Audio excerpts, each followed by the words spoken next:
안녕하세요. 인생사연들 진행자입니다. 오늘도 채널에 방문해주셔서 감사합니다.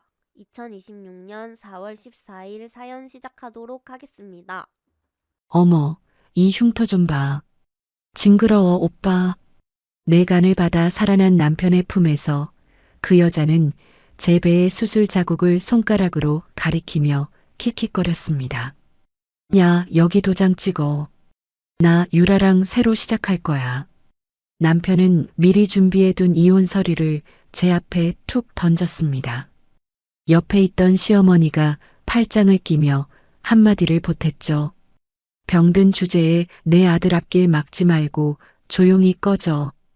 저는 이 은혜도 모르는 년놈들에게 복수를 하겠다고 다짐했죠. 저는 도장을 찍었습니다. 멍청하고 순종적인 여자처럼 고분고분 찍어줬죠. 그날 오후 시어머니가 내 집이라고 부르던 아파트를 사채업자에게 넘겨버렸습니다. 다음 날 아침 부재중 전화 50통. 하지만 이건 시작에 불과했습니다. 오늘의 사연 시작합니다. 사연 시작 전 구독과 좋아요를 눌러주시면 오늘 하루 행운이 가득할 겁니다. 저는 남편 이강준의 VIP 병실 앞 복도에서 한쪽 손으로 벽을 짚고 숨을 골랐습니다. 수술한 지 겨우 2주밖에 안 된 배가 걸을 때마다 찢어지는 것처럼 욱신거렸죠. 간의 60%를 떼어낸 자리에 꿰맨 실밥이 아직 다 아물지도 않았는데 저는 병실 침대에서 억지로 일어나 우복도까지 걸어왔습니다. 강준이 보고 싶었거든요. 내 간을 받고 살아난 남편이 이제 좀 웃고 있을까? 밥은 먹을 수 있게 됐을까? 그 생각뿐이었습니다. 병실 문 앞에 서서 손잡이를 잡으려는데 안쪽에서 여자 웃음소리가 새어나왔습니다. 간호사인가 싶어 별 생각 없이 문을 밀었죠. 강준이 침대 위에 걸터 앉아 있었습니다. 2주 전만 해도 핏기 하나 없이 누런 얼굴로 산소호흡기를 달고 있던 사람이 지금은 혈색이 돌아온 두 볼로 환하게 웃고 있었어요. 문제는 강준의 품에 안겨 있는 여자였습니다. 회사에서 몇 번 본 적 있는 부하 직원 최유라. 두 사람은 이마를 맞대고 입술을 포갠 채 문이 열린 줄도 모르고 있었습니다. 강준 씨. 제 목소리에 유라가 먼저 고개를 돌렸습니다. 놀라기는커녕 유라는 강준의 어깨에 턱을 올린 채 저를 위아래로 훑어봤죠. 어머, 자기야. 이 아줌마 뭐야? 꼴이 왜 이래 무섭게.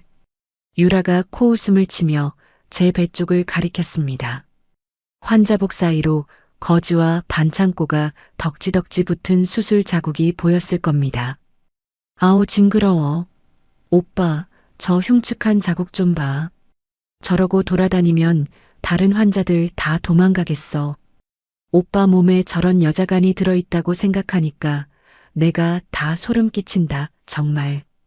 강준은 유라의 머리를 쓰다듬으며 제 쪽을 봤습니다. 미안하다는 말은 없었어요. 당황한 기색도 없었습니다.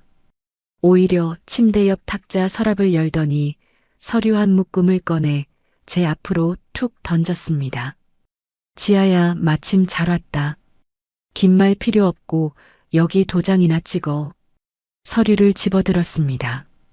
협의이혼 의사확인 신청서라는 글자가 눈에 들어왔죠. 빈칸마다 빼곡하게 인적사항이 적혀 있었고 강준 쪽 도장은 이미 찍혀 있었습니다. 이게 뭐야? 글자 몰라. 이혼 서류야. 나 유라랑 새 인생 살기로 했어. 너랑은 이제 끝이라고. 강준이 유라의 손을 꽉 잡으며 아무렇지도 않게 말했습니다. 너 덕분에 산 건 고마운데 그렇다고 내 인생을 너한테 저당 잡힐 순 없잖아. 사랑 없는 껍데기뿐인 부부 생활. 너도 지겹지 않아? 간 떼준 건 내가 살면서 조금씩 갚을 테니까 일단 도장부터 찍고 정리하자. 고맙게 생각한다. 내 간의 60%를 떼어준 걸 고맙게 생각한다. 저는 서류를 쥔 손끝이 파르르 떨리는 걸 느꼈습니다. 그때 병실 문이 다시 열리더니 시어머니 박말순이 들어왔습니다. 저를 보자마자 인상을 확 구기더군요.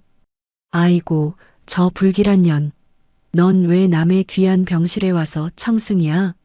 수술한 년이 방구석에나 처박혀 있지. 왜 여길 기어나와? 시어머니는 제 옆을 스치며 강준의 침대 쪽으로 걸어가다가 탁자 위에 이혼 서류를 힐끗 보고는 고개를 빳빳이 들었습니다.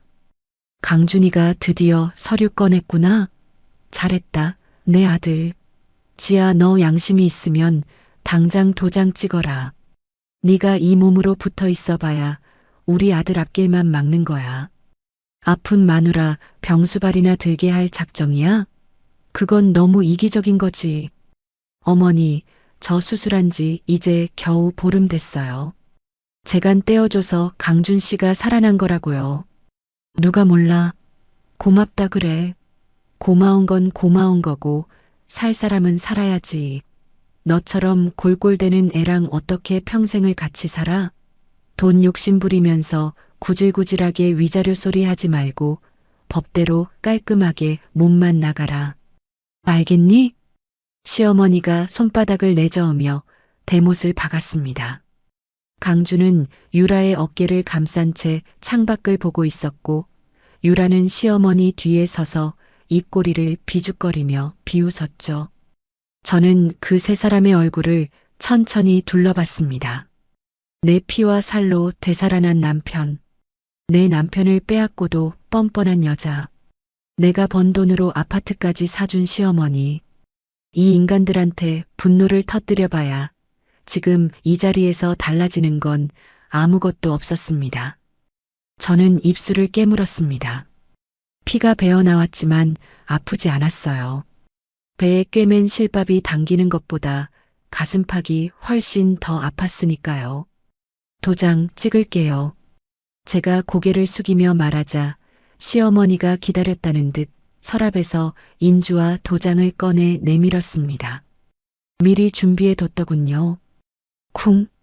도장을 내리찍는 소리가 병실 안에 짧게 울렸습니다. 오냐, 잘 생각했다. 속이 다 시원하네. 이제 내 짐 싹 다 싸서 나가. 내 아들 집에서 내 물건 한 가지라도 보이면 그 즉시 쓰레기통에 처박을 거니까 오늘 안으로 다 치워. 시어머니가 서류를 낚아채며 말했습니다. 저는 아무 대꾸 없이 병실을 나왔습니다. 복도를 걸으며 머릿속에 하나하나 떠올렸죠. 시어머니가 내 집이라고 부르는 그 아파트, 제가 번 돈으로 사서 제 이름으로 등기를 올린 아파트, 명의는 아직 윤지아입니다.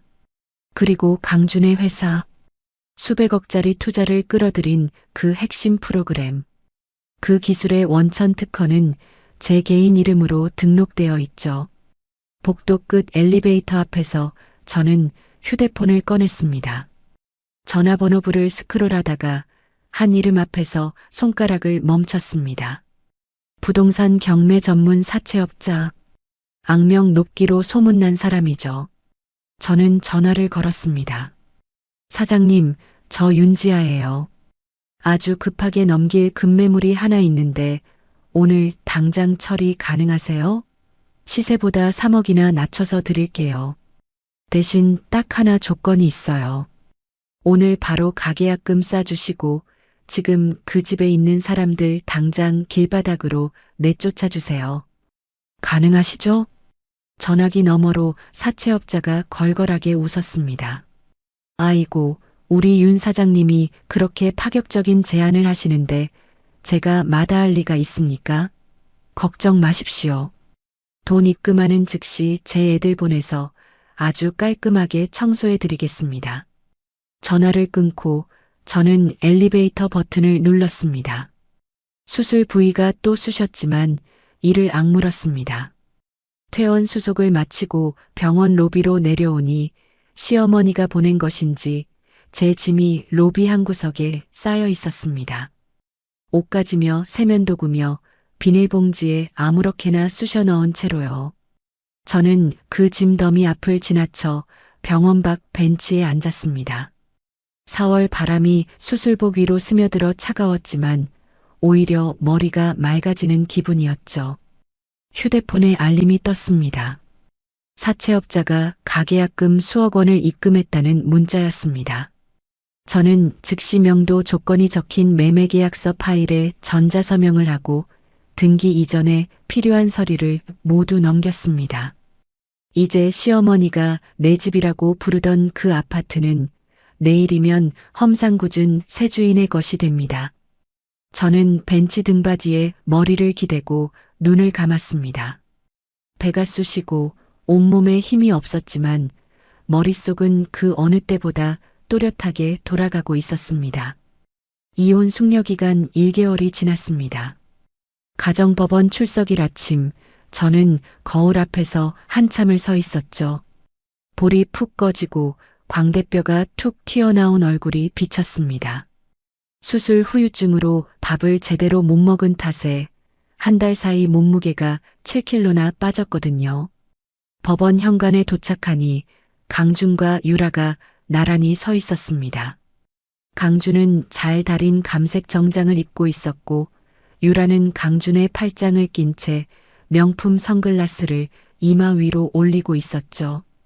두 사람은 저를 보자마자 위아래로 훑어봤습니다. 야, 진짜 사람이 반토막이 났네.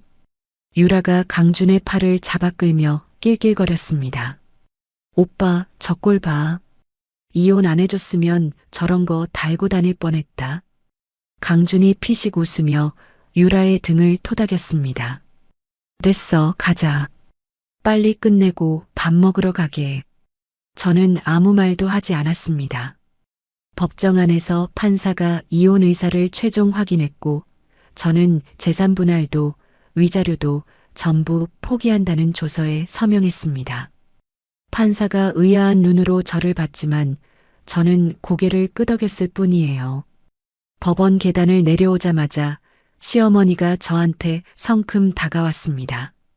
검은 모피 코트 깃을 세우고 입꼬리를 잔뜩 올린 채로요.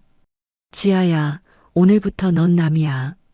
다시는 내 아들 근처에 얼쩡거리지 마. 내 집 근처에도 오지 마. 알겠어? 시어머니가 손가락으로 제 이마를 콕 찍으며 말했습니다. 어머니, 걱정 마세요. 다시 갈 일 없을 테니까요. 그래야지. 시어머니가 코방귀를 뀌고는 강준과 유라 쪽으로 돌아갔습니다. 세 사람은 법원 앞에 세워둔 검은 세단에 올라탔고 강준이 창문을 내리며 유라에게 물었죠. 유라야, 어디 가서 먹을까? 오늘은 좀 비싼 데 가자. 오빠, 청담동 그 스테이크 집. 지난번에 예약 못 잡았잖아. 유라가 강준의 볼에 뽀뽀를 찍으며 말했습니다. 시어머니가 뒷좌석에서 흐뭇하게 두 사람을 바라봤죠. 그래, 가자. 우리 며느리 될 사람한테 맛있는 거 사줘야지. 세단이 출발했습니다. 저는 그 차가 사라질 때까지 서 있다가 휴대폰을 꺼내 사채업자에게 전화를 걸었습니다. 사장님, 나 윤지아예요. 잔금 처리 다 됐죠? 네, 윤 사장님. 오늘 아침에 잔금 완납됐고 등기 이전도 끝났습니다. 좋아요. 오늘부터 들어가셔도 돼요. 안에 사람 있으면 내보내시고요. 알겠습니다. 제가 알아서 깔끔하게 처리하죠. 전화를 끊고 저는 법원 앞 벤치에 앉았습니다. 내일 아침이면 시어머니의 세상이 뒤집어질 겁니다. 저는 오늘 밤만 기다리면 됐죠. 다음 날 아침 8시, 저는 근처 카페에 앉아 아메리카노를 홀짝이고 있었습니다. 휴대폰을 탁자 위에 올려놓고 화면이 켜지기를 기다렸죠. 그 시각 시어머니의 아파트 현관문 앞에는 험상궂은 얼굴의 새 집주인과 체격이 산만한 용역 4명이 줄지어 서 있었을 겁니다. 쿵, 쿵, 쿵. 현관문을 두들기는 소리에 시어머니가 잠옷 차림으로 문을 열었겠죠. 뭐야? 이 시간에 누구야? 시어머니가 인상을 구기며 소리쳤을 겁니다. 새 집주인이 서류 2장을 시어머니 코앞에 들이밀었습니다. 매매계약서, 그리고 이름이 바뀐 등기부등본. 이 집 새 주인입니다. 여기 보시면 아시겠지만 이 아파트 명의가 바뀌었어요. 지금 당장 짐 빼세요. 뭐라고? 무슨 소리야? 여기 내 집이야, 내 집. 시어머니가 서류를 낚아채 들여다봤을 겁니다.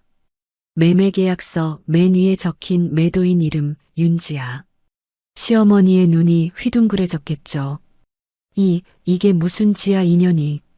아주머니, 저한테 사정 말씀하셔봐야 소용없어요. 저는 돈 주고 정당하게 산 겁니다. 오늘 안에 안 나가시면 무단으로 남의 집에 사는 걸로 고소 들어가고 전기랑 수도 다 끊어버립니다. 새 집주인이 팔짱을 끼며 차갑게 말했습니다. 용역들이 시어머니 옆을 지나 거실로 우르르 들어갔습니다. 고급 가죽 소파에 빨간 딱지를 탁탁 붙이고 대리석 식탁 위에도 딱지를 붙이기 시작했죠. 야야, 이거 내 거야. 손대지 마. 시어머니가 용역의 팔을 붙잡고 매달렸지만 떡 벌어진 어깨의 남자가 시어머니의 손을 가볍게 떼어냈습니다. 아주머니, 여기 있는 물건 전부 이 집에 딸린 겁니다. 집이 넘어갔으니까 이것도 다 새 주인 거예요. 빨리 나가세요. 시어머니의 얼굴이 하얗게 질렸습니다. 슬리퍼도 제대로 못 신고 현관을 뛰쳐나왔겠죠. 복도에서 비틀거리다 엘리베이터 벽에 등을 기대고 주저앉았을 겁니다. 그때서야 시어머니가 깨달았을 거예요. 자기가 내 집 하며 큰 소리치던 그 아파트가 처음부터 끝까지 며느리 윤지아 이름으로 되어 있었다는 거요. 시어머니의 전화가 오기 시작한 건 그로부터 5분 뒤였습니다. 카페 탁자 위에 놓인 제 휴대폰이 부르르 떨렸죠. 화면에 시어머니라고 떴지만 저는 커피만 마셨습니다. 전화가 끊겼다가 다시 울리고 또 끊겼다가 또 울렸습니다. 10통, 20통, 30통. 저는 커피를 다 마시고 빈 잔을 내려놓았습니다. 40통, 45통. 창밖으로 햇살이 들어오고 있었어요. 50통. 저는 그제야 전화를 받았습니다. 지아, 이 못된 년아, 네가 감히 내 집을 팔아. 당장 되돌려놔, 이년아. 당장. 시어머니가 목이 찢어져라 울부짖었습니다. 콧물과 눈물이 뒤섞인 목소리가 수화기 너머로 쏟아졌죠. 저는 커피잔 옆에 놓인 냅킨으로 입가를 닦으며 입을 열었습니다. 근데요, 그쪽 누구세요? 저 아시는 분이에요? 뭐라고? 어제 법원에서 남이 됐잖아요. 저는 그쪽 며느리 아니에요. 번호 잘못 거신 것 같은데 끊을게요. 저는 전화를 끊었습니다. 그리고 연락처에서 시어머니라는 이름을 길게 눌러 삭제했죠. 카페 창밖으로 봄 햇살이 쏟아지고 있었습니다. 저는 휴대폰을 가방에 넣고 자리에서 일어났습니다. 수술 자국이 아직 욱신거렸지만 발걸음은 어제보다 훨씬 가벼웠어요. 이제 시작이었습니다. 시어머니 아파트는 맛보기에 불과했죠. 저는 가방 안쪽 주머니에 넣어둔 서류 봉투를 손끝으로 만졌습니다. 제 이름으로 된 원천기술 특허 원본이 그 안에 들어 있었거든요. 저는 강남 한복판에 있는 대형 로펌 건물 앞에 서서 고개를 들었습니다. 유리벽 건물이 하늘 끝까지 솟아 있었고 로비에 들어서자 대리석 바닥에 구두 소리가 또각또각 울렸죠. 안내 데스크에서 이름을 대자 직원이 곧바로 엘리베이터를 안내해 줬습니다. 17층 서도진 변호사 사무실. 문을 열자 창가에 등을 기대고 서류를 읽고 있던 남자가 고개를 들었습니다. 짧게 친 머리, 날카로운 눈매, 그리고 넥타이 하나 없이 셔츠 단추를 2개 풀어 헤친 모습이 변호사라기보다는 싸움꾼 같았죠. 서도진. 기업 인수와 파산 전문으로 업계에서 독종이라고 불리는 사람이었습니다. 상대편 변호사들이 도진의 이름만 들어도 얼굴이 굳는다는 소문이 파다했죠. 윤지아 씨? 도진이 서류를 탁자에 내려놓으며 저를 봤습니다. 저를 알아보는 눈치였지만 어디서 봤는지는 기억을 못하는 얼굴이었어요. 네, 서도진 변호사님 맞으시죠? 처음 뵙겠습니다. 저는 고개를 숙여 인사했습니다. 도진이 맞은편 의자를 가리키며 앉으라고 했죠. 무슨 일로 오셨는지 들어볼까요? 변호사님, 본론부터 말씀드릴게요. 전 남편 이강준의 회사를 무너뜨리려고 합니다. 합법적으로요. 도진의 눈썹이 살짝 올라갔습니다. 의자 등받이에 기대며 팔짱을 꼈죠. 이강준. 벤처기업 대표 이강준이요? 네. 그 회사 요즘 투자금만 수백억인 걸로 아는데 무슨 이유로요? 저는 가방에서 서류 봉투를 꺼내 탁자 위에 올렸습니다. 특허 원본, 기술 등록 증명서, 그리고 제 이름이 선명하게 박힌 발명자 증명서. 이 회사가 수백억 투자를 받을 수 있었던 이유, 이 안에 다 있어요. 핵심 프로그램의 원천 기술 특허가 제 개인 명의로 등록되어 있습니다. 강준이 아니라 제가 만든 거예요.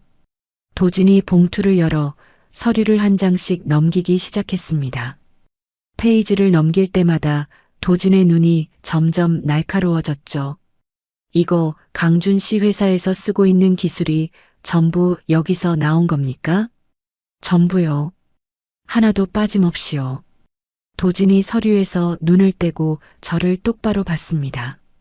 근데 윤지아 씨, 하나만 물어봐도 됩니까? 이 기술을 만든 사람이 왜 이혼당하면서 재산 분할도 안 받고 나온 겁니까? 저는 환자복 위에 걸친 얇은 가디건 단추를 풀고 배에 남은 수술 자국을 보여줬습니다. 아직 붉은 기운이 가시지 않은 길고 굵은 흉터가 드러났죠. 간의 60%를 떼서 강준한테 줬어요. 간암 말기였거든요. 수술 끝나고 깨어나 보니까 남편이 다른 여자랑 입 맞추고 있더라고요. 시어머니는 짐 싸서 나가래요. 위자료 없이. 도진의 손이 멈췄습니다. 서류를 잡고 있던 손가락에 힘이 들어가 종이가 구겨졌죠. 그 인간이 당신 간을 받아놓고 그랬다고요? 네. 그래서 전 재산 분할 같은 거 필요 없어요. 그런 걸로 끝내기엔 제가 떼어준 게 너무 크거든요. 도진이 자리에서 벌떡 일어났습니다. 창가로 걸어가더니 유리창에 이마를 대고 한참을 서 있었죠. 어깨가 미세하게 떨리고 있었습니다. 변호사님? 윤지아 씨. 도진이 돌아섰습니다. 아까까지 차분하던 눈빛이 싸늘하게 가라앉아 있었어요. 제가 원래 의뢰인한테 감정적으로 말 안 합니다. 근데 하나만 말해도 되겠습니까? 네. 제가 반드시 그 인간들 숨통을 끊어놓겠습니다. 합법적으로 가장 고통스러운 방법으로요. 도진이 다시 탁자 앞에 앉으며 셔츠 소매를 걷어 올렸습니다. 노트북을 열고 키보드를 두드리기 시작했죠. 먼저 강준 회사 재무 상태부터 뒤집겠습니다. 이 정도 규모 회사가 대표 개인 비리 없이 굴러가는 경우는 거의 없어요. 특히 내연녀가 같은 회사 직원이면 돈이 새는 구멍이 반드시 있습니다. 도진의 손가락이 키보드 위를 빠르게 움직였습니다. 강준 씨 회사 재무자료 제가 알아서 확보하겠습니다. 윤지아 씨는 특허 관련 서류만 저한테 맡겨주세요. 저는 봉투째 탁자 위에 밀어놓았습니다. 그로부터 며칠 뒤 도진에게서 전화가 왔습니다. 윤지아 씨 터졌습니다. 도진의 목소리가 낮고 단단했죠. 강준이 회사 돈을 수십억이나 빼돌렸어요. 유라 명의로 외제차 사고, 고급 오피스텔 사고, 해외여행 경비까지 전부 회사 법인카드로 긁었더군요. 장부를 이중으로 만들어서 감췄는데 흔적이 너무 허술해요. 그걸로 뭘 할 수 있는 거예요? 이걸 투자자들한테 넘기면 됩니다. 수백억을 넣은 사람들이 대표가 돈을 빼돌렸다는 걸 알면 어떻게 하겠습니까? 당장 돈 돌려달라고 난리가 나겠죠. 도진이 잠시 말을 끊었다가 이었습니다. 그리고 거기에 원천기술 특허 사용 취소를 동시에 때립니다. 투자자들이 들이닥치는 타이밍에 기술까지 빠지면 그 회사는 하루도 못 버텨요. 저는 전화기를 꽉 쥐었습니다. 해주세요. 알겠습니다. 도진은 바로 움직였습니다. 강준의 돈 빼돌린 증거와 제 기술을 허락 없이 쓰고 있다는 내역을 묶어서 회사에 큰 돈을 넣은 투자자들한테 익명으로 보냈죠. 돈을 돌려받지 못할 수도 있다는 경고장도 함께요. 경고장을 받은 투자자들은 하루도 안 돼서 강준의 회사로 몰려갔습니다. 로비에서 고함을 지르며 장부를 내놓으라고 난리를 쳤죠. 강준과 유라는 갑자기 들이닥친 투자자들 앞에서 얼굴이 새하얗게 변했을 겁니다. 그 혼란의 한가운데로 도진이 걸어 들어갔습니다. 검은 정장에 서류 가방 하나를 들고 회사 로비 한복판에 섰죠.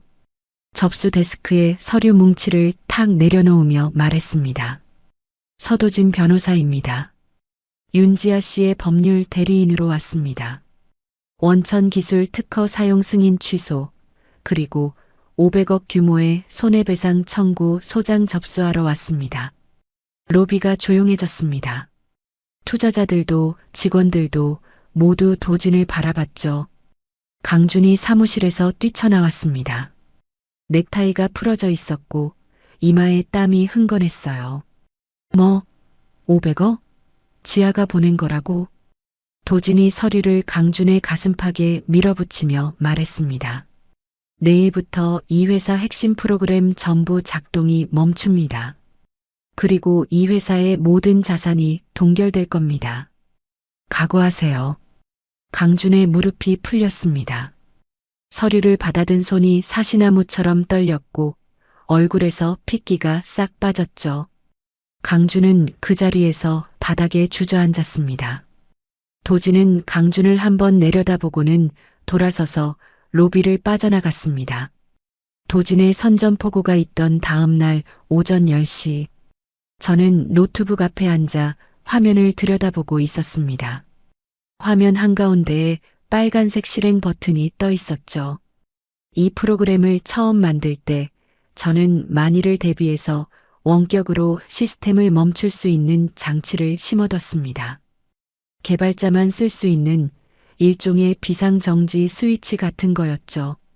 강준은 이런 게 있는 줄도 몰랐을 겁니다. 기술에 대해서는 한 번도 관심을 가진 적이 없는 사람이니까요.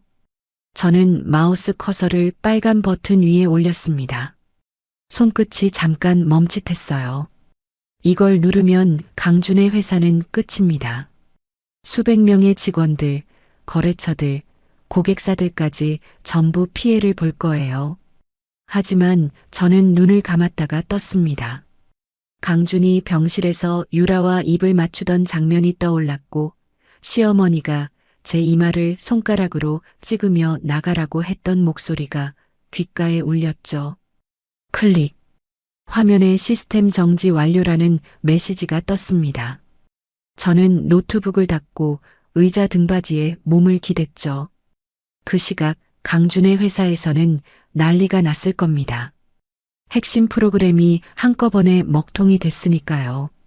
이 프로그램을 쓰고 있던 고객사들은 서비스가 끊긴 순간부터 위약금을 청구했을 거고 전화기란 전화기는 전부 불이 났겠죠. 도진에게서 오후 3시쯤 전화가 왔습니다. 윤지아 씨, 지금 강준 회사 앞에 와 있는데요. 도진의 목소리에 묘한 웃음기가 섞여 있었습니다. 어떻게 됐어요? 완전히 뒤집어졌습니다. 고객사에서 위약금 청구가 쏟아지고 있고 직원들은 사무실에서 짐 싸고 있어요. 하루 만에 부도 직전입니다. 강준은요? 사무실에 틀어박혀서 안 나오고 있습니다. 그리고 재밌는 게 하나 있는데요. 도진이 잠깐 말을 끊었다가 이었습니다. 유라가 회사 로비에서 강준 멱살을 잡았습니다. 유라가요? 네.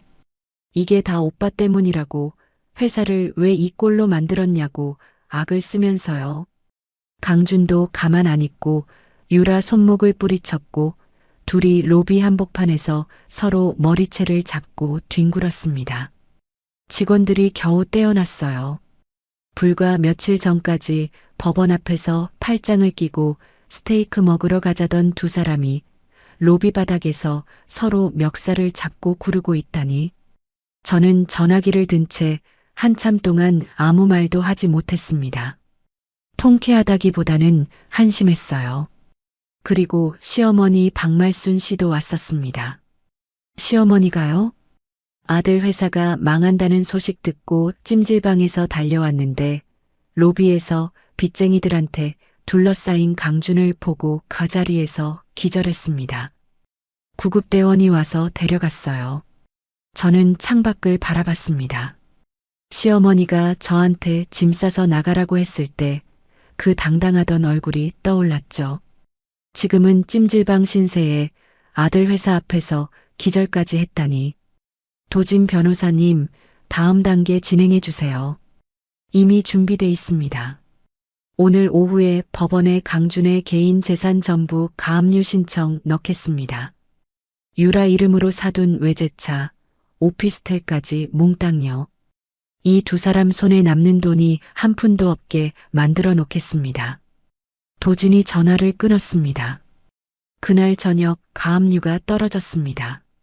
강준의 통장, 유라의 통장, 유라 명의의 외제차와 오피스텔까지 전부 묶였죠. 하루아침에 무일푼이 된 두 사람은 직원들 월급도 못 주게 됐고 분노한 직원들이 강준과 유라를 돈 빼돌리고 직원을 속인 혐의로 단체 고소를 했습니다. 직원들은 사무실 집기까지 들고 나갔다더군요.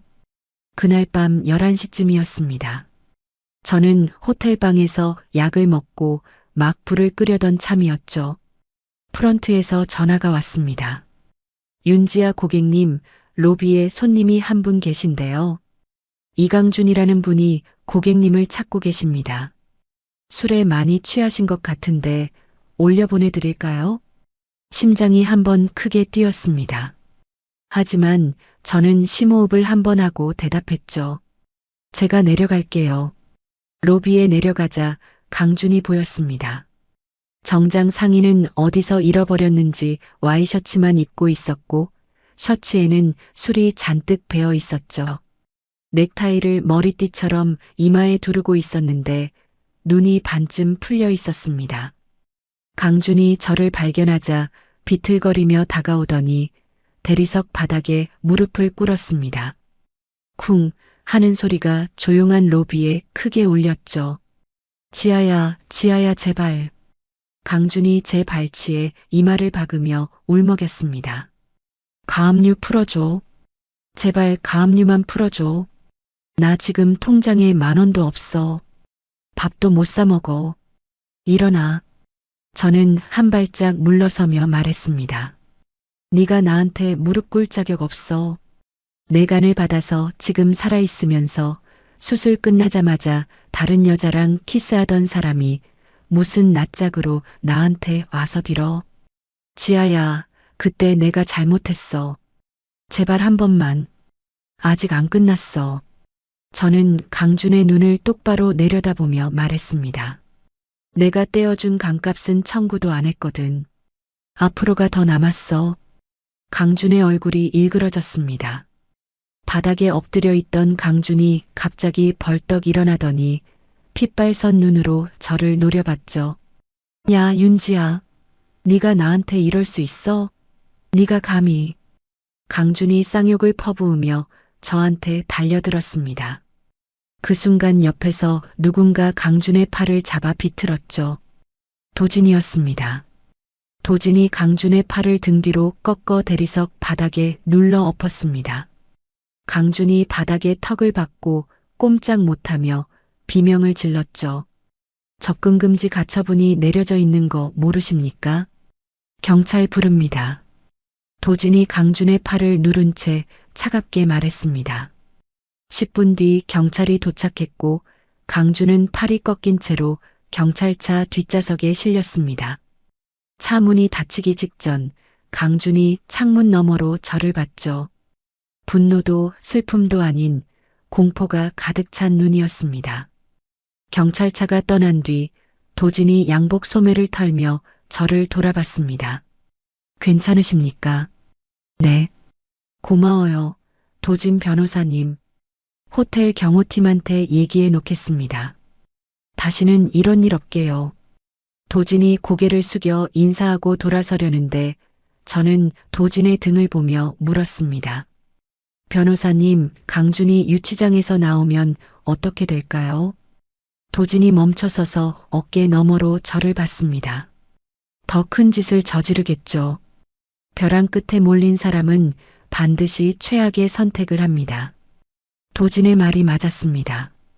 강준은 유치장에서 풀려난 뒤 제가 상상도 못한 짓을 벌이기 시작했으니까요. 강준이 유치장에서 풀려난 건 일주일 뒤였습니다. 도진이 매일 아침 보내주는 동향 보고서를 통해 저는 강준이 무슨 짓을 하는지 하나하나 파악하고 있었죠. 강준은 유치장에서 나오자마자 유라와 함께 강남의 허름한 모텔에 틀어박혔습니다. 가압류 때문에 카드도 안 되고 통장에서 돈도 못 빼는 처지였으니 갈 곳이 거기밖에 없었겠죠. 그리고 이틀 뒤 도진에게서 긴급 전화가 왔습니다. 윤지아 씨, 강준이 움직이기 시작했습니다. 도진의 목소리가 단단하게 굳어 있었습니다. 해외 경쟁사 브로커를 만났습니다. 업계에서 악명 높은 기술 밀매꾼이에요. 기술 밀매요? 네. 원천 기술 소스코드를 통째로 넘기려는 겁니다. 제가 시스템을 정지시켜 놨으니까 지금 그 기술은 쓸모없는 데이터 덩어리인데 강준은 그걸 모르는 거죠. 해외 브로커한테 멀쩡한 기술인 것처럼 속여서 팔아먹으려는 겁니다. 저는 전화기를 쥔 손에 힘을 줬습니다. 그게 가능한 거예요? 제 인감 도장을 기억하십니까? 혹시 회사에 맡겨둔 적 있습니까? 순간 머릿속이 번쩍했습니다. 결혼 초기에 강준이 회사 서류 처리한다며 제 인감 도장을 가져간 적이 있었죠. 돌려달라고 몇 번 말했는데 그때마다 나중에 하며 미루더니 결국 돌려받지 못했습니다. 가져간 적 있어요. 안 돌려줬고요. 그걸로 위조 서류를 만들었습니다. 가짜 이사회 회의록이랑 기술 이전 계약서를 꾸며서 윤지아 씨가 직접 기술 이전에 동의한 것처럼 만들어놨어요. 도진이 키보드를 두드리는 소리가 전화기 너머로 들렸습니다. 브로커 쪽에서 성금으로 수백억을 해외 유령 회사 계좌에 넣었습니다. 강준이랑 유라가 그 돈 들고 동남아로 튈 작정이에요. 비행기표도 이미 샀습니다. 저는 눈을 감았습니다. 내 이름을 도용해서 내 기술을 훔쳐서 그 돈으로 도망치겠다고. 간도 모자라서 이제는 제 인생 전부를 빼앗으려는 거였죠. 변호사님, 막을 수 있어요? 막습니다. 근데 그것만이 아닙니다. 도진의 목소리가 한 톤 더 낮아졌습니다. 강준이 윤지아 씨를 납치하려고 합니다. 뭐라고요? 뒷골목 흥신소 인력을 고용했습니다. 윤지아 씨를 잡아다가 외곽에 있는 불법 요양원 독방에 가둬놓을 계획이에요. 기술 유출 신고를 못하게 막으려는 거죠. 전화기를 쥔 손이 떨렸습니다. 강준이 저한테 그런 짓까지 할 수 있는 사람이었나? 아니, 벼랑 끝에 몰리면 사람이 어디까지 변하는지 저는 그때 처음 알았습니다.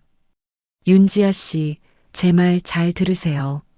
내일 병원 검진 예약 잡혀 있죠? 네, 오후 2시예요. 그 시간에 움직일 겁니다. 저한테 경호팀이 있으니까 내일은 제가 시키는 대로만 하세요. 절대 혼자 다니지 마세요. 알겠어요. 저는 전화를 끊고 침대에 앉았습니다. 수술 자국이 또 쑤시기 시작했죠. 배를 손으로 누르며 천장을 올려다봤습니다. 내일이면 끝이 나겠죠. 이쪽이든 저쪽이든.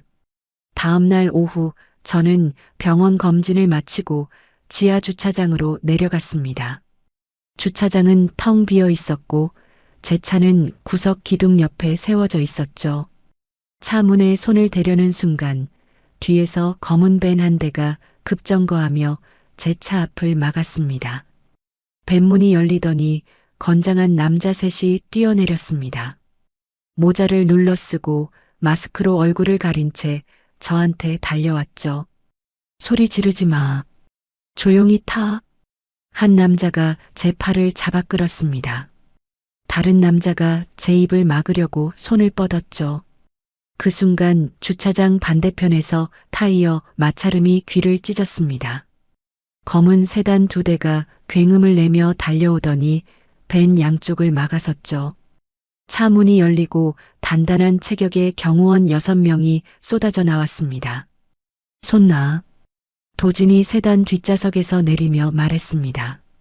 넥타이를 풀어 주머니에 쑤셔 넣고 양복 재킷을 벗어 세단 지붕에 던졌죠. 제 팔을 잡고 있던 남자가 도진을 보자 움찔했습니다. 경호원들이 사방에서 밴을 에워싸며 다가왔고 납치범들은 서로 얼굴을 봤죠. 뭐야, 얘기 다르잖아. 혼자 다닌다며. 닥쳐. 일단 튀자. 납치범 하나가 밴 쪽으로 도망치려 했지만 경호원 2이 앞을 가로막고 어깨를 잡아 바닥에 내동댕이 쳤습니다. 나머지 2도 5초를 못 버티고 콘크리트 바닥에 얼굴을 박은 채 제압당했죠. 도진이 제 앞으로 다가왔습니다. 다치진 않았습니까? 네, 괜찮아요. 저는 떨리는 다리로 겨우 서 있으면서도 고개를 끄덕였습니다. 도진이 바닥에 엎드린 납치범의 머리채를 잡아 올렸습니다. 누가 시켰어? 몰라, 모른다고. 지금 거짓말하면 납치미수의 감금교사까지 내 머리에 다 올라가. 시킨 놈 이름 불어. 도진의 눈이 서늘하게 가늘어졌죠. 납치범이 몸을 비틀다가 결국 고개를 떨궜습니다. 이강준. 이강준이 시켰어. 돈 5천만 원 준다고 했어. 도진이 납치범의 머리를 놓으며 일어섰습니다. 주머니에서 휴대폰을 꺼내 녹음 버튼이 켜져 있는 걸 확인하더니 제게 고개를 돌렸죠. 납치교사 증거 확보됐습니다. 이제 강준이 도망칠 수 있는 구멍은 하나도 없습니다. 도진은 곧바로 경찰에 신고했고 납치범 3명은 수갑이 채워진 채 경찰차에 실려갔습니다. 저는 도진의 세단 뒷좌석에 앉아 안전벨트를 매며 물었습니다. 강준이 비행기 타는 게 언제라고 했죠? 오늘 밤 11시 50분 인천공항 출발입니다. 도진이 운전석에 앉으며 백미러로 저를 봤습니다. 지금 바로 경찰청에 고발장 넣겠습니다. 기술 유출, 사기, 그리고 방금 확보한 납치 교사까지 전부요. 긴급 출국 금지도 동시에 신청합니다. 도진이 시동을 걸었습니다. 윤지아 씨, 공항에서 직접 보시겠습니까?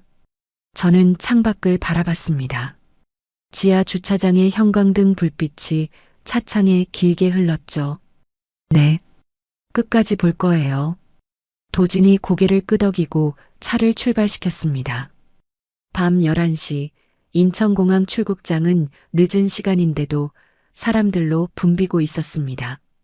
저는 도진과 나란히 출국장 2층 카페에 앉아 아래층 심사대를 내려다보고 있었죠. 도진이 커피를 한 모금 마시며 휴대폰을 확인했습니다. 수사관들이 이미 심사대 주변에 배치됐습니다. 출국 금지도 30분 전에 시스템에 올라갔고요. 강준이 올까요? 옵니다. 수백억이 걸려 있으니까요. 그 돈 포기할 사람이 아니죠. 도진이 커피잔을 내려놓으며 심사대 쪽을 턱으로 가리켰습니다. 11시 20분 출국장 입구에서 캐리어를 끌고 오는 2 사람이 보였습니다. 모자를 눌러쓰고 마스크로 코까지 가린 남자와 선글라스에 후드를 뒤집어 쓴 여자. 강준과 유라였습니다. 강준이 고개를 연신 두리번거리며 심사대 쪽으로 걸었습니다. 유라가 강준의 팔을 잡아 끌며 입을 열었죠. 오빠, 빨리 가. 두리번거리지 말고. 알았어, 알았다고. 강준이 유라의 손을 뿌리치며 심사대줄에 섰습니다. 캐리어 말고도 검은 가방 하나를 가슴에 꼭 안고 있었는데 아마 현금이 들어 있었겠죠. 줄이 한 칸씩 앞으로 움직였고 마침내 강준이 심사대 앞에 섰습니다. 모자를 살짝 들어 올리고 마스크를 턱 밑으로 내린 뒤 여권과 비행기표를 직원에게 내밀었죠. 직원이 여권을 받아 스캐너에 올렸습니다. 삐. 경고음이 심사대 너머까지 들릴 만큼 크게 울렸습니다. 직원의 모니터 화면이 빨갛게 변했고 직원이 고개를 들어 강준의 얼굴과 화면을 번갈아 봤죠. 잠시만요. 이강준 씨 맞으시죠? 네, 왜요? 무슨 문제 있어요? 강준이 목소리를 낮추며 물었습니다.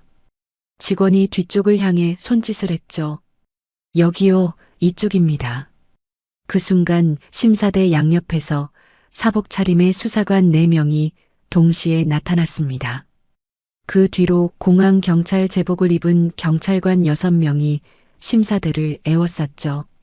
강준의 얼굴이 새하얗게 변했습니다. 여권을 낚아채 돌아서려는 강준의 어깨를 수사관 하나가 잡아 눌렀죠. 이강준 씨, 움직이지 마세요. 뭐야? 손 치워. 강준이 수사관의 손을 뿌리치고 게이트 쪽으로 뛰려 했습니다. 세 발짝도 못 갔습니다. 경찰 2명이 양옆에서 달려들어 강준의 팔을 잡았고 수사관이 뒤에서 강준의 등을 밀어 바닥에 엎어뜨렸죠. 턱!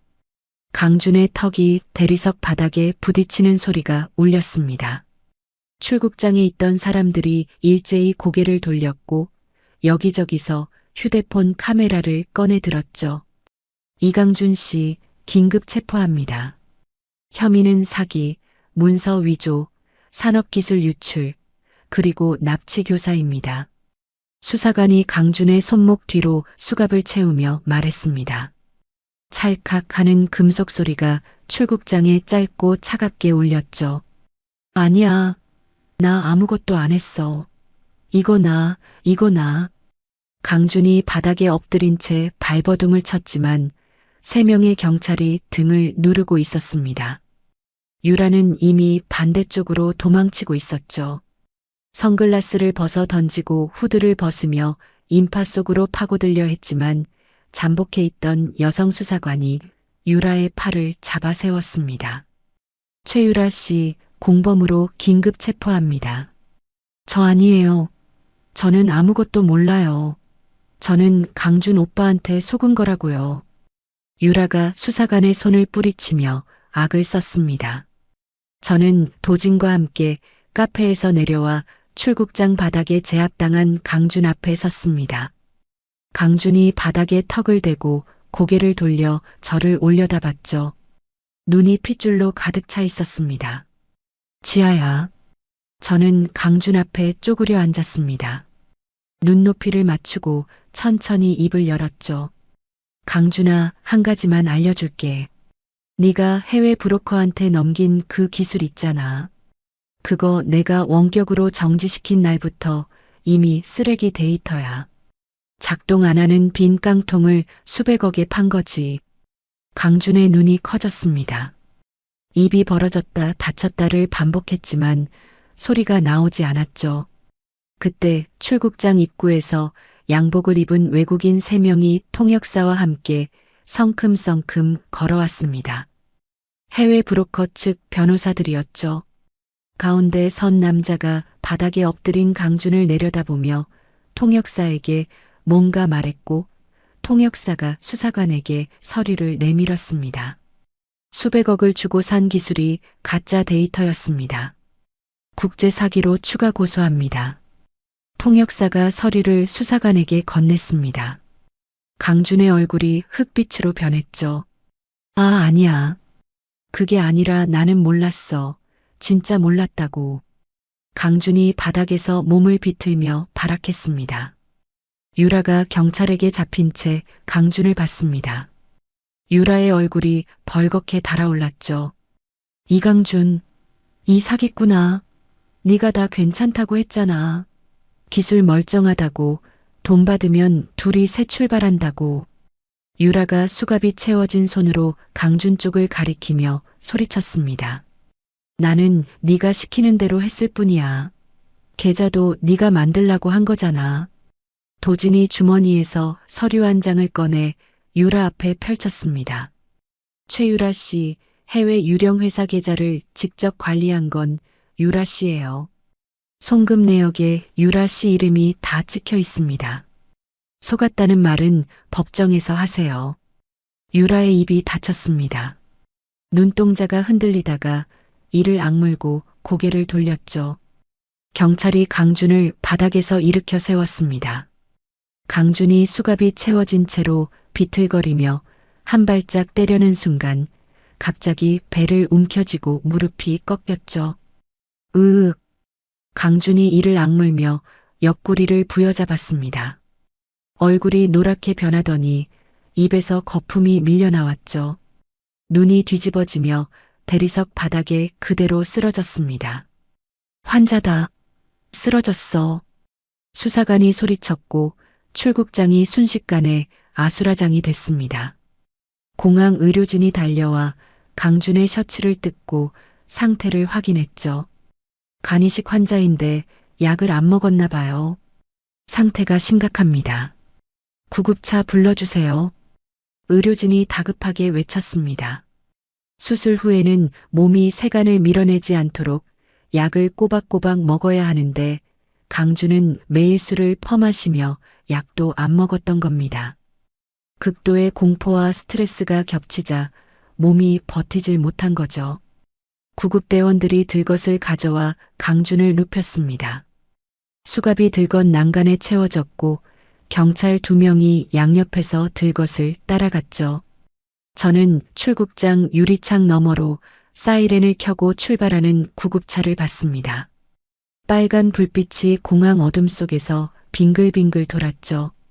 도진이 제 옆에 서서 같은 방향을 바라봤습니다.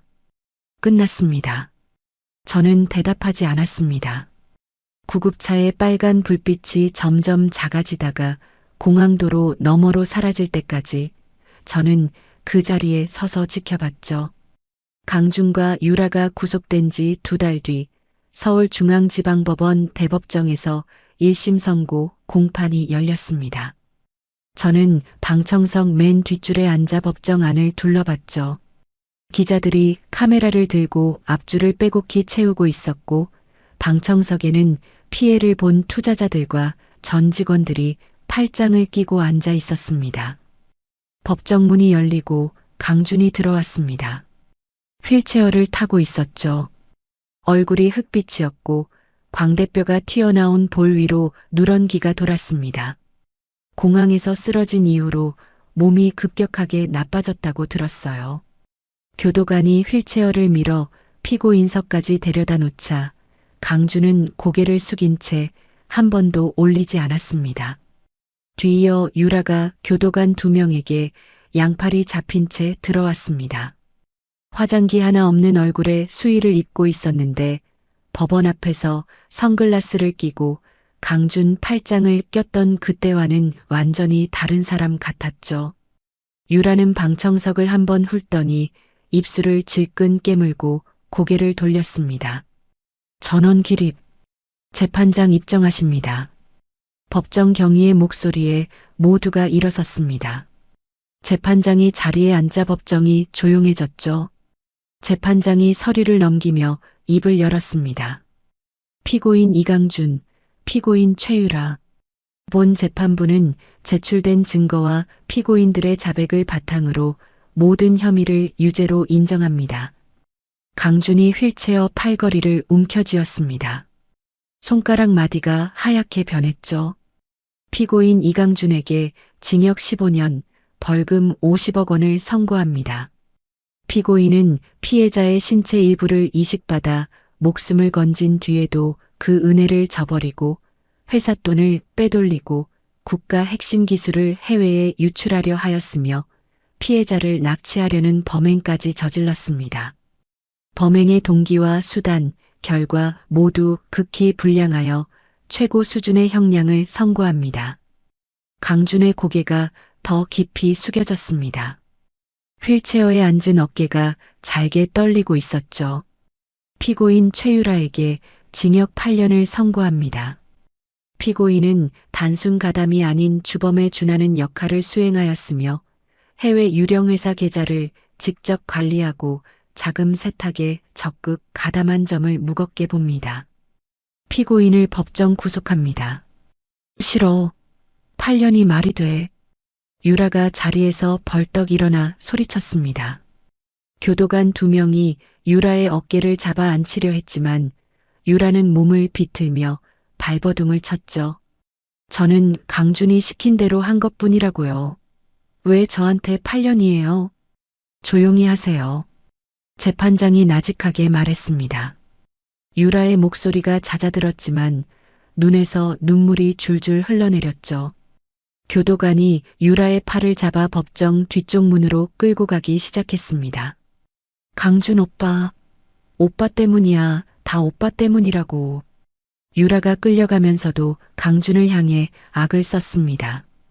강준은 고개를 숙인 채 한마디도 하지 않았죠. 유라의 울음 섞인 고함이 법정 문 너머로 사라질 때까지 강준은 미동도 하지 않았습니다. 그때 방청석 구석에서 우는 소리가 들렸습니다. 고개를 돌리자 시어머니가 보였습니다. 헌 점퍼에 고무신을 신고 흰 머리카락이 부스스하게 흩어진 채 의자에 주저앉아 있었죠. 2달 사이에 10년은 늙어 보였습니다. 강준아, 강준아. 시어머니가 아들의 이름을 부르며 바닥에 이마를 박았습니다. 어깨가 들썩일 때마다 등이 휘어져 보였죠. 방청석에 있던 사람들이 시어머니를 힐끗 보다가 고개를 돌렸습니다. 아무도 다가가지 않았어요. 교도관이 강준의 휠체어를 밀어 법정 밖으로 데려갔습니다. 강준이 문턱을 넘어가는 순간 고개를 살짝 들었는데 저와 눈이 마주쳤죠. 텅 빈 눈이었습니다. 후회인지 원망인지 아무 감정도 읽을 수 없는 눈. 저도 아무 표정 없이 강준을 바라봤고 휠체어가 문 너머로 사라졌습니다. 법원을 나오자 도진이 계단 아래서 기다리고 있었습니다. 서류 가방을 옆에 내려놓고 커피 2잔을 들고 있었죠. 수고하셨습니다. 도진이 커피 1잔을 건네며 말했습니다. 변호사님이 수고하신 거죠. 저는 커피를 받으며 대답했습니다. 이제 다음 단계 말씀드려도 되겠습니까?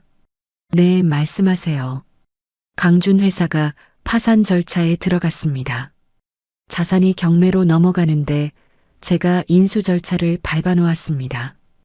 헐값에 정리하면 서버, 인력 데이터, 사무실 임대권까지 전부 윤지아 씨 이름으로 가져올 수 있습니다. 저는 커피를 한 모금 마시고 법원 건물을 올려다봤습니다. 해주세요. 도진이 고개를 끄덕였습니다. 한 달 뒤 저는 강준의 옛 회사 사무실에 서 있었습니다. 텅 빈 사무실에 제 이름이 적힌 새 간판이 걸렸죠. 기존 임원진은 한 명도 남기지 않았고 제 원천 기술을 바탕으로 새 프로그램을 올린 서버가 다시 돌아가기 시작했습니다. 새 회사 대표 취임식 날 사무실 앞에 기자들이 몰려왔습니다. 카메라 플래시가 터지는 가운데 저는 마이크 앞에 섰죠. 오늘부터 이 회사는 제 이름으로 새롭게 시작합니다. 제가 직접 만든 기술로 제 힘으로 키울 겁니다. 기자들의 질문이 쏟아졌지만 저는 짧게 인사를 마치고 사무실로 들어갔습니다. 그날 저녁 도진에게서 연락이 왔습니다. 시어머니 박말순 씨 소식 들으셨습니까? 아니요. 산동네 단칸방으로 들어갔다고 합니다. 하루 종일 폐지 주어서 아들 교도소에 보낼 돈 마련하고 있다더군요. 저는 잠시 아무 말도 하지 않았습니다. 시어머니가 검은 모피 코트를 입고 제 이마를 손가락으로 콕 찍으며 다시는 얼쩡거리지 말라고 했던 장면이 스쳤죠. 알겠습니다. 저는 그 한마디만 하고 전화를 끊었습니다. 같은 시각 교도소 독방에서 강주는 좁은 침대에 누워 천장을 보고 있었을 겁니다. 옆구리가 쑤시고 약을 먹어도 낫지 않는 몸을 끌고 매일 밤을 버티고 있었겠죠. 교도소 식당 한쪽에 걸린 작은 TV에서 제 취임식 뉴스가 나왔을 때 강주는 어떤 얼굴을 하고 있었을까요? 저는 궁금하지 않았습니다. 취임식으로부터 1년이 지났습니다. 저는 사무실 통유리창 앞에 서서 서울 시내를 내려다보고 있었죠.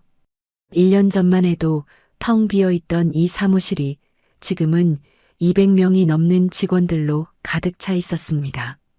제가 새로 만든 프로그램은 국내 시장을 넘어 해외까지 퍼져나갔습니다. 일본, 동남아, 유럽 기업들이 먼저 손을 내밀었고 계약서가 쌓일수록 회사의 가치는 눈덩이처럼 불어났죠. 수천억 원대라는 숫자를 처음 들었을 때 저는 실감이 나지 않아서 도진에게 3번이나 되물었습니다. 경제 잡지에서 표지 촬영을 하자고 연락이 왔을 때 저는 처음에 거절했습니다. 카메라 앞에 서는 게 익숙하지 않았거든요. 하지만 도진이 한마디 했죠. 윤지아 씨가 직접 보여주는 게 맞습니다. 혼자 힘으로 여기까지 왔다는 걸요. 그래서 찍었습니다. 촬영날 거울 앞에서 저는 1년 전의 저를 떠올렸습니다. 볼이 꺼지고 광대뼈가 툭 튀어나왔던 얼굴, 수술 후유증으로 계단도 제대로 못 올랐던 몸. 거울 속에 저는 달랐습니다. 살이 붓고 혈색이 돌아온 얼굴에 눈빛이 단단해져 있었죠. 나스닥 상장이 확정된 날 회사 전체가 들썩였습니다. 직원들이 사무실 여기저기서 박수를 치고 서로 껴안았죠. 저는 자리에 앉아 모니터에 뜬 상장 승인 메일을 한참 들여다봤습니다. 글자가 번져 보여서 눈을 깜빡였더니 볼 위로 뭔가 뜨거운 게 흘렀습니다. 손등으로 닦고 자리에서 일어났죠. 상장 축하 파티는 강남의 고급 호텔 루프탑에서 열렸습니다. 밤하늘 아래로 서울의 불빛이 쏟아지고 투자자들과 거래처 대표들이 샴페인 잔을 들고 여기저기서 웃고 있었죠. 저는 파티장 한쪽 난간에 기대어 서서 아래를 내려다보고 있었습니다. 여기 계셨습니까? 도진이 샴페인 2잔을 들고 다가왔습니다. 검은 턱시도에 나비 넥타이를 메고 있었는데 평소 셔츠 단추를 풀어 헤치던 모습과는 딴판이었죠. 변호사님, 오늘 넥타이 매셨네요. 특별한 날이니까요. 도진이 샴페인 한 잔을 제게 건네며 난간 옆에 나란히 섰습니다. 두 사람 사이로 밤바람이 지나갔죠. 윤지아 씨. 네. 도진이 샴페인 잔을 난간 위에 올려놓았습니다. 그리고 저를 똑바로 봤죠. 망한 회사를 되살리고 기술을 처음부터 다시 세우고 그 인간들한테 당한 걸 전부 되갚은 이 1년이요. 네. 제 변호사 인생에서 가장 짜릿한 시간이었습니다. 도진의 목소리가 평소보다 낮고 조심스러웠습니다.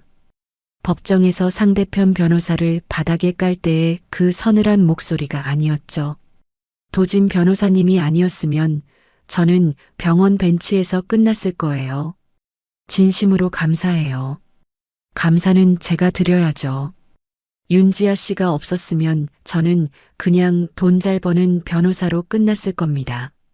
도진이 잠시 말을 멈추고 주머니에 손을 넣었습니다.